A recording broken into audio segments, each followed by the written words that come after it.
Hello students, मैं doctor CL. Verma, department of zoology, government Lohia college Churu. पिछली video में अपन ने डाइजेस्ट जो जोंक है, ह्यूडिनेरिया है, उसका इंट्रोडक्टरी पार्ट और उसकी मॉर्फोलॉजी पढ़ी थी।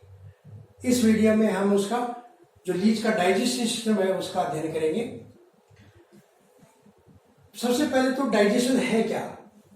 जो बड़े भोजन के अणु है उसको छोटे अणुओं में कन्वर्ट करना है, वो डाइजेशन कहलाता है, ताकि भोजन का आवश्यक रूप से अवशोषण हो सके। क्योंकि बड़े जो मॉलिक्यूल्स हैं उनका अवशोषण होना मुश्किल होता है, इसलिए भोजन का छोटे कणों में तोड़ना जरूर होता है। उसी को अपन क्या कहते हैं, डाइजेशन। एंजाइम्स के माध्यम से मैक्रो मॉलिक्यूल्स है उनको स्मॉल मॉलिक्यूल्स में तोड़ना क्या कहलाता है, डाइजेशन। लीच का डाइजेशन अपन दो पार्ट में डिवाइड करते हैं। सबसे पहले अपन एलिमेंट्री कैनाल पढ़ेंगे और एलिमेंट्री कैनाल के बाद में डाइजेशन, भोजन क्या है और कैसे वो भोजन ग्रहण करता है और उसका पाचन कैसे होता है। तो सबसे पहले अपन एलिमेंट्री कैनाल लेते हैं। एलिमेंट्री कैनाल, किसी भी जंतु की एलिमेंट्री कैनाल अगर अपन देखें तो सर्वप्रथम उसमें अपने को तीन भाग दिखाई देते हैं। ये तीन भाग है एलिमेंट्री कैनाल के, ये फोरगट, मिडगट और हाइंडगट। फोरगट, मिडगट और हाइंडगट तीन भाग होते हैं। अमूमन एलिमेंट्री कैनाल के अंदर बाहर एक्टोडर्म होती है, अंदर एंडोडर्म होती है, ठीक है। लेकिन लीच केस की एलिमेंट्री कैनाल को देखिए तो जब उसका डेवलपमेंट होता है, इधर की साइड में देखिए इसका माउथ है और ये मान लीजिए इसका एनस, ये फोरगट, मिडगट और हाइंडगट। बाहर एक्टोडर्म, बीच और अंदर की तरफ एंडोडर्म होती है। डेवलपमेंट के समय क्या होता है कि यहाँ की जो एक्टोडर्म डेवलप होती है वो एक्टोडर्म ब्लास्टोपोर के थ्रू प्रवेश करके अंदर भी एक्टोडर्म आ जाती है, और यहाँ पर भी बाहर की तरफ जो एक्टोडर्म होती है वो एनएस वाले पोर्शन से घुस करके अंदर तक लाइन कर देती है। तो क्या अंतर है एक अमूमन एलिमेंट्री कैनाल में और इसमें अंतर क्या है, यहाँ पर बाहर भी फोरगट में एक्टोडर्म है और अंदर भी क्या है, एक्टोडर्म है। यहाँ हाइंडगट में भी देखिए बाहर एक्टोडर्म है और अंदर क्या हो गया, एक्टोडर्म है। इसलिए यहां पर फोरगट को कहते हैं स्टोमोडियम और इस हाइंडगट को कहते हैं प्रोक्टोडियम। ये नाम केवल और केवल मात्र इसलिए दिए गए क्योंकि इनका फोरगट का और हाइंडगट अंदर से क्यूटिकल के द्वारा या एक्टोडर्म के द्वारा आश्रित होती है, इसलिए यहां पर केवल और केवल नामकरण चेंज किया गया। आगे वाले पोर्शन का नाम स्टोमोडियम है और पीछे वाले का नाम है प्रोक्टोडियम। अब अपन एक एक पार्ट को लेते हैं। यहां पर एलिमेंट्री कैनाल में अपन अगर देखें तो सबसे पहले अपन लेते हैं फोरगट। फोरगट में क्या आता है, माउथ या प्री ओरल चेंबर, इसके अलावा बक्कल कैविटी और फेरिक्स।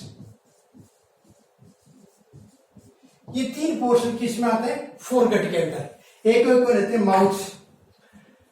अपन ने पिछले वीडियो में पढ़ा था कि सबसे लीच का जो सबसे आगे का सिरा होता है उसमें आगे एंटीरियर शकर होता है, अगर चूसक पाया जाता है, जो कि प्रोस्टोमियम और आगे वाले तीन खंडों को मिला करके बनता है।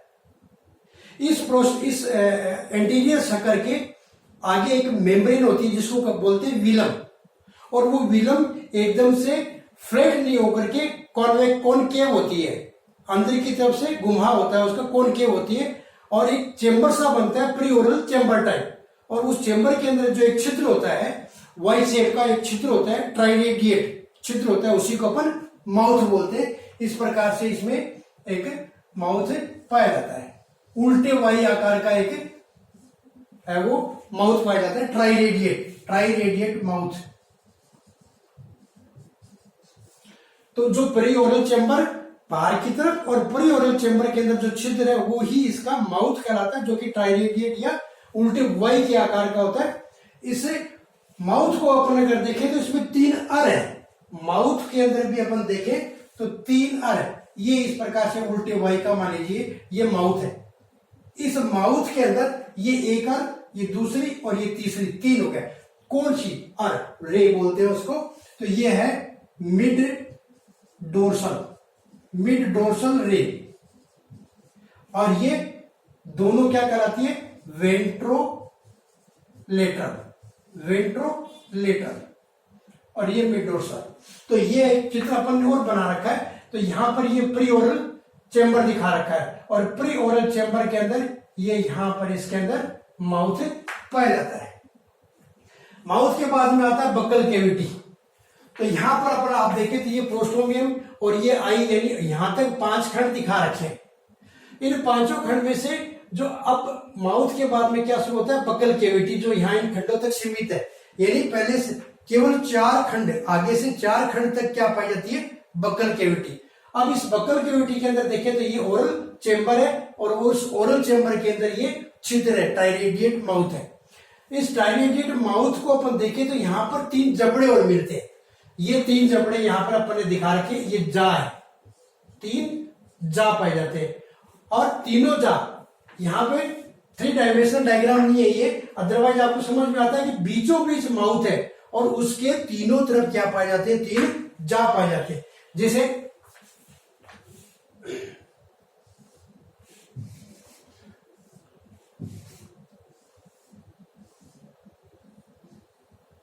ये एक जा यहां पर है, एक अर के ऊपर, दूसरा जा यहां पर है, और तीसरा जा यहां पर है। 3 इसमें जाज है। ये मिड डोर्सल जा है, और ये जो दोनों है वो कौन से, वेंट्रोलेटरल जाज। तो यहां पर 2 वेंट्रोलेटरल जा है और जबड़े, और एक है मिड डोर्सल जबड़ा पाया जाता है। तो 3 जबड़े, इसकी तीनों अरों के चारों तरफ है वो 3 जबड़े पाए जाते हैं। एक अगर जा को अपन, जबड़े को अपन देखें तो ये यहां पर दिखा रखा अपन ने, इसमें ये इसके नीचे जहां ये चिपका हुआ है वो मसल्स दिखा रखी है, और इस मसल्स के ऊपर ये पूरा का पूरा क्या है, एक जा है। उस जा के ऊपर एक क्यूटिकल की लेयर होती है, और इस क्यूटिकल की लेयर ही आगे रूपांतरित होकर के छोटे छोटे नुकीले से ये क्या बनाती है, टीथ बोलते हैं, या इसको डेंटिकल्स भी बोलते हैं, टीथ या डेंटिकल्स।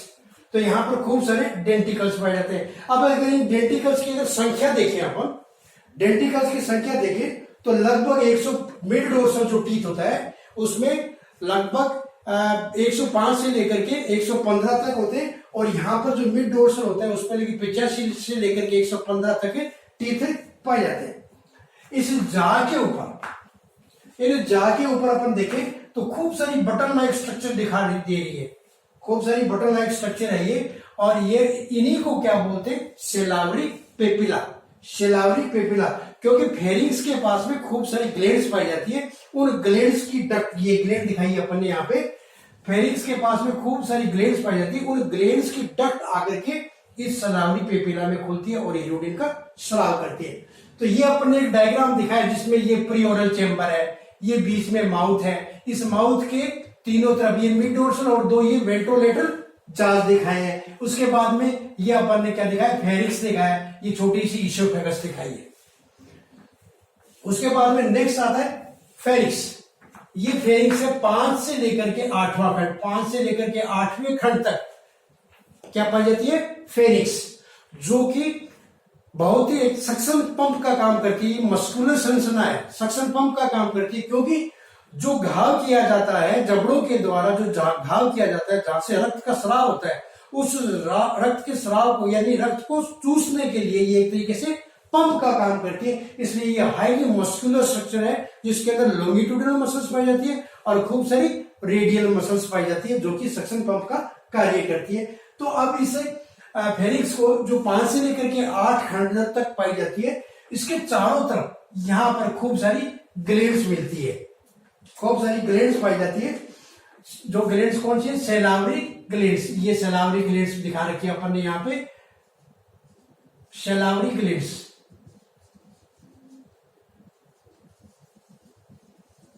इन सेलावरी ग्लैंड्स की डक्ट, ये अपन ने एक ग्लैंड दिखा रखी है, और इस ग्लैंड की ये डक्ट है, ये डक्ट यहां से इनकी डक्ट निकलती है और ये आकर के इन जबड़ों पे खुलती है, और जबड़ों पे जहां पे खुलती है वो क्या है, सलावरी पेपिला।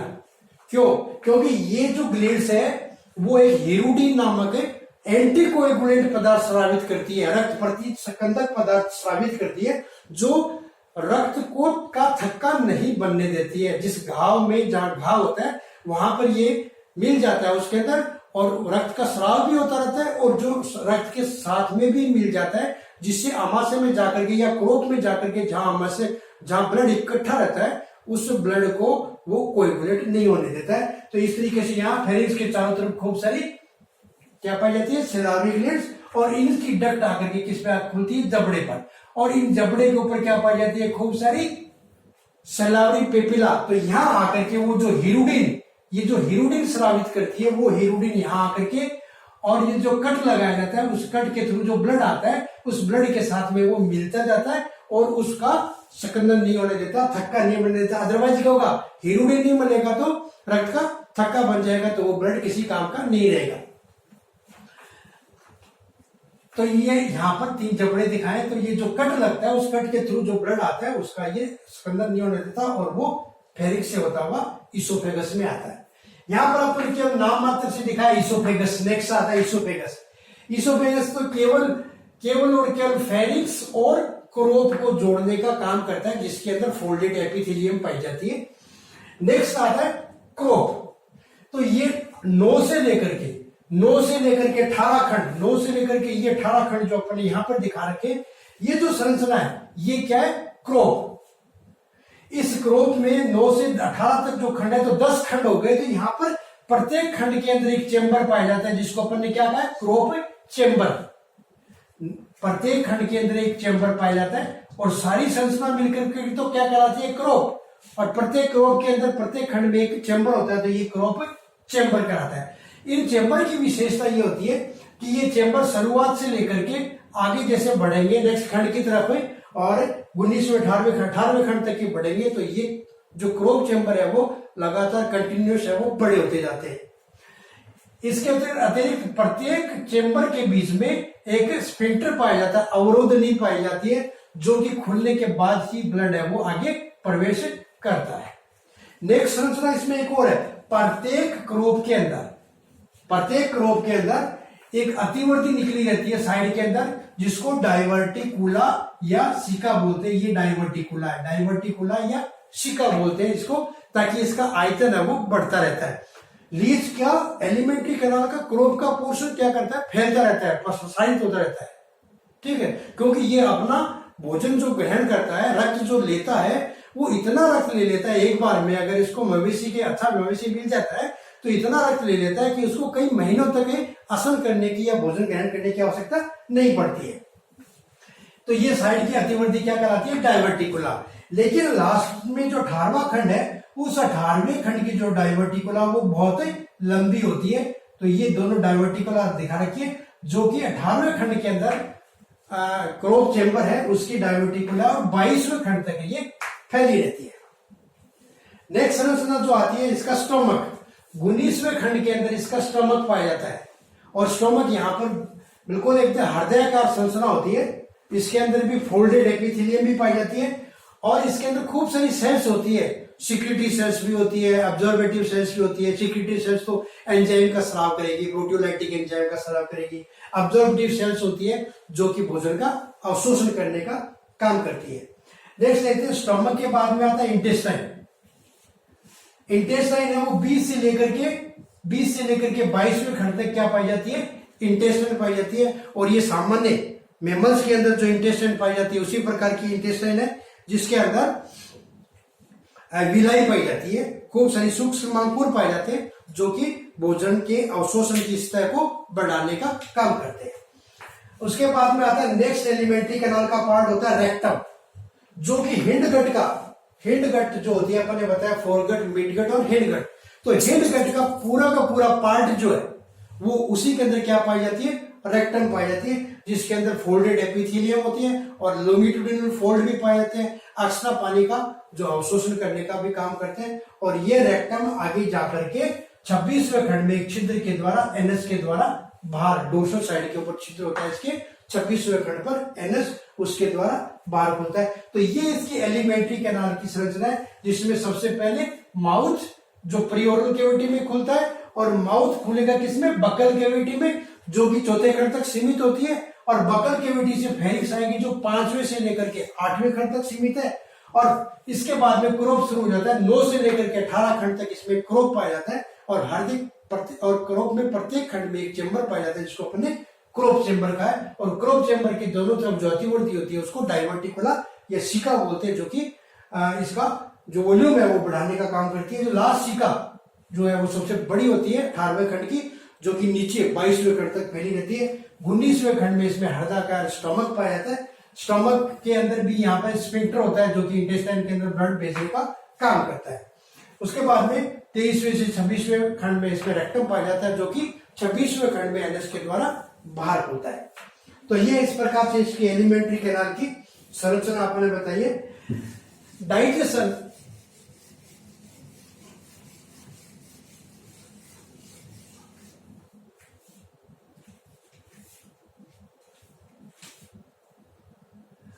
में पहले देखते हैं फूड। फूड क्या है, ये अपन ने पहले भी जिक्र किया था कि ये सैंग्विवोरस है, ये सैंग्विवोरस रक्तहारी है, ये रक्तहारी यानी ब्लड ही इसका भोजन होता है। ठीक है, तो ये जब भी किसी पानी के अंदर होता है उसके अंदर मोस्टली मवेशियों के ऊपर चिपकता है। ये अगर मवेशी इसको नहीं मिलता तो ये किसी भी जंतु के ऊपर चिपक सकते हैं। ये सबसे पहले अपने पोस्टीरियर एंड के द्वारा, पोस्टीरियर शकर के द्वारा किसी जंतु के ऊपर चिपक जाता है, और उसके बाद में पोस्टीरियर शकर, ये रहा, इस पोस्टीरियर शकर के द्वारा ये जंतु के सतह के ऊपर चिपक जाता है, और उल्टा होकर के ये एंटीरियर शकर के द्वारा सबसे पहले जंतु के शरीर पर अपने इन जबड़ों की सहायता से उल्टे वाई का आकार का छिद्र बनाता है, कट लगाता है। जब भी अपन देखेंगे किसी जंतु, और एक कट इस प्रकार से लगाता है कि जंतु को पता भी नहीं चलता, कोई भी पीड़ा रहित होता है, इसमें कोई भी दर्द नहीं होता है, और जंतु को पता भी नहीं चलता कि मेरे ऊपर है वो लीच लगा हुआ है क्या या चिपका हुआ है क्या।